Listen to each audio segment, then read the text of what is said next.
Shalom saudara-saudara yang terkasih dalam Kristus. Hari ini kita berkumpul di hadapan Tuhan untuk merenungkan firman-Nya yang diberikan kepada kita melalui surat 1 Yohanes pasal 1 ayat 1-10 dan 1 Yohanes 2 ayat 1-2.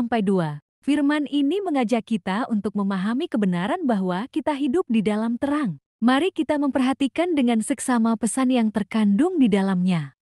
Ayat 1, apa yang telah ada sejak semula, yang telah kami dengar, yang telah kami lihat dengan mata kami, yang telah kami saksikan dan yang telah kami raba dengan tangan kami tentang firman hidup. Itulah yang kami tuliskan kepada kamu. Tafsiran.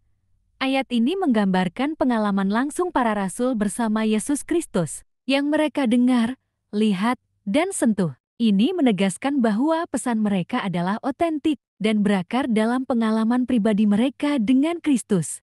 Ayat 2, hidup itu telah dinyatakan, dan kami telah melihatnya. Dan sekarang kami bersaksi dan memberitakan kepada kamu tentang hidup kekal, yang ada bersama-sama dengan Bapa dan yang telah dinyatakan kepada kami. Tafsiran. Ayat ini menekankan bahwa Yesus adalah sumber kehidupan yang kekal dan bahwa para rasul telah menyaksikan kehadirannya. Mereka mengumumkan Injil kepada orang lain untuk menyatakan kebenaran tentang Yesus Kristus. Ayat 3, apa yang telah kami lihat dan yang telah kami dengar itu, kami beritakan kepada kamu juga, supaya kamu pun berulah persekutuan dengan kami. Dan persekutuan kami adalah persekutuan dengan Bapa dan dengan Anaknya, Yesus Kristus. Tafsiran. Rasul-rasul mengajak pembaca untuk berbagi dalam persekutuan dengan mereka dan dengan Allah melalui Yesus Kristus. Ini menunjukkan pentingnya kehidupan dalam komunitas iman Kristen. Ayat 4, dan semuanya ini kami tuliskan kepada kamu, supaya sukacita kami menjadi sempurna. Tafsiran. Tujuan penulisan adalah agar sukacita mereka, dan oleh karena itu sukacita pembaca menjadi lengkap. Ini menunjukkan bahwa Injil membawa sukacita dan kesempurnaan dalam hidup orang percaya. Ayat 5, dan inilah berita yang telah kami dengar dari Dia, dan yang kami sampaikan kepada kamu. Allah adalah terang dan di dalam Dia sama sekali tidak ada kegelapan. Tafsiran. Ayat ini menegaskan sifat suci dan terang Allah yang tidak ada kegelapan di dalamnya. Ini mengilhami iman dalam kebaikan dan keadilannya.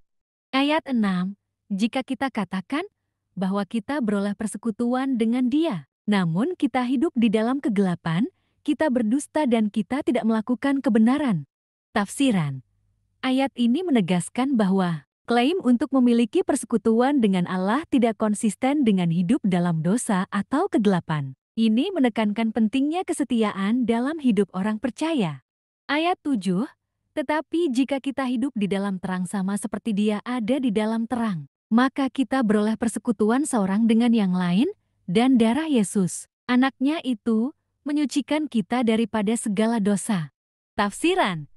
Hidup dalam terang Allah memungkinkan kita untuk memiliki hubungan yang erat dengan Dia dan dengan sesama percaya. Darah Yesus Kristus menghapus dosa kita dan memungkinkan kita untuk hidup dalam kebersihan dan kebenaran. Ayat 8, jika kita berkata bahwa kita tidak berdosa, maka kita menipu diri kita sendiri dan kebenaran tidak ada di dalam kita. Tafsiran. Mengaku tidak berdosa adalah tanda kebohongan kepada diri sendiri. Kebenaran Allah menunjukkan bahwa semua manusia berdosa dan membutuhkan keselamatan yang datang melalui Yesus Kristus. Ayat 9, jika kita mengaku dosa kita, maka Ia adalah setia dan adil, sehingga Ia akan mengampuni segala dosa kita dan menyucikan kita dari segala kejahatan. Tafsiran. Mengakui dosa kita kepada Allah dan percaya pada karya penyelamatan Kristus memungkinkan kita untuk menerima pengampunan dan penyucian dari dosa kita. Allah adalah setia dan adil dalam melakukan hal ini. Ayat 10, jika kita berkata bahwa kita tidak ada berbuat dosa, maka kita membuat Dia menjadi pendusta dan firman-Nya tidak ada di dalam kita. Tafsiran. Mengklaim bahwa kita tidak berdosa adalah mengakui kebohongan dan menolak kebenaran firman Allah. Kebenaran Allah harus mengubah hidup kita sehingga kita hidup dalam ketaatan dan kepatuhan kepadanya. 1 Yohanes 2 ayat 1-2. Ayat 1. Anak-anakku, hal-hal ini kutuliskan kepada kamu, supaya kamu jangan berbuat dosa. Namun jika seorang berbuat dosa, kita mempunyai seorang pengantara pada Bapa, yaitu Yesus Kristus, yang adil. Tafsiran.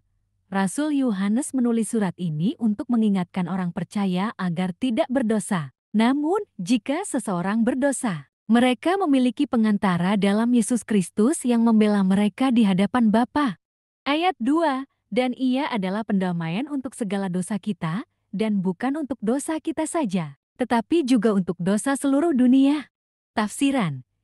Yesus Kristus adalah jaminan atas pengampunan dosa kita. Ia bukan hanya penghapus dosa bagi kita yang percaya, tetapi juga bagi seluruh dunia. Pengorbanannya melintasi batas-batas kebangsaan dan budaya, menawarkan keselamatan kepada semua yang percaya padanya. Renungan untuk kita, hidup dalam terang adalah panggilan bagi setiap orang percaya. Firman Allah menegaskan bahwa Allah adalah terang, dan di dalamnya tidak ada kegelapan. Ini menggambarkan kebenaran, keadilan, dan kemurniannya. Hidup dalam terang berarti hidup dalam persekutuan dengan Allah, dan membiarkan terangnya menyinari setiap aspek kehidupan kita. Namun, hidup dalam terang tidak berarti kita tidak akan pernah berbuat dosa. Rasul Yohanes mengingatkan bahwa jika kita berbuat dosa, kita memiliki pengantara di hadapan Bapa, yaitu Yesus Kristus, yang adil. Dia adalah jaminan atas pengampunan dosa kita. Ini menunjukkan pentingnya pengakuan dosa dan ketergantungan kita pada Kristus untuk keselamatan dan pemulihan. Pemahaman bahwa Yesus Kristus adalah pendamaian bagi segala dosa kita, mengundang kita untuk hidup dalam kebebasan dan kelegaan. Pengorbanannya tidak hanya berlaku bagi kita yang percaya, tetapi bagi seluruh dunia. Oleh karena itu, hidup dalam terang tidak hanya untuk kepentingan pribadi, tetapi juga untuk memberikan kesaksian kepada dunia tentang kasih dan belas kasih Allah yang meluas kepada semua orang.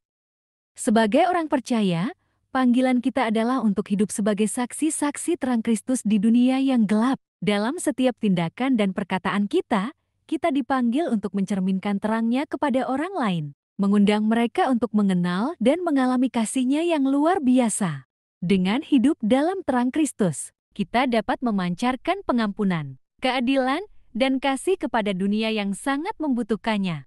Saudara-saudara, meskipun kita adalah manusia berdosa, Allah tetap setia dan adil. Ayat 9 mengatakan, jika kita mengaku dosa-dosa kita, maka Ia adalah setia dan adil, sehingga Ia akan mengampuni segala dosa kita dan menyucikan kita dari segala kejahatan. Saudara-saudara yang terkasih, kita hidup di dalam terang. Kristus, terang dunia, memimpin langkah-langkah kita dan mengarahkan hidup kita ke dalam kebenaran. Mari kita hidup dalam kesadaran akan kehadirannya yang selalu menyertai kita dan menjadikan hidup kita sebagai saksi bagi kasih dan kebenarannya. Amin.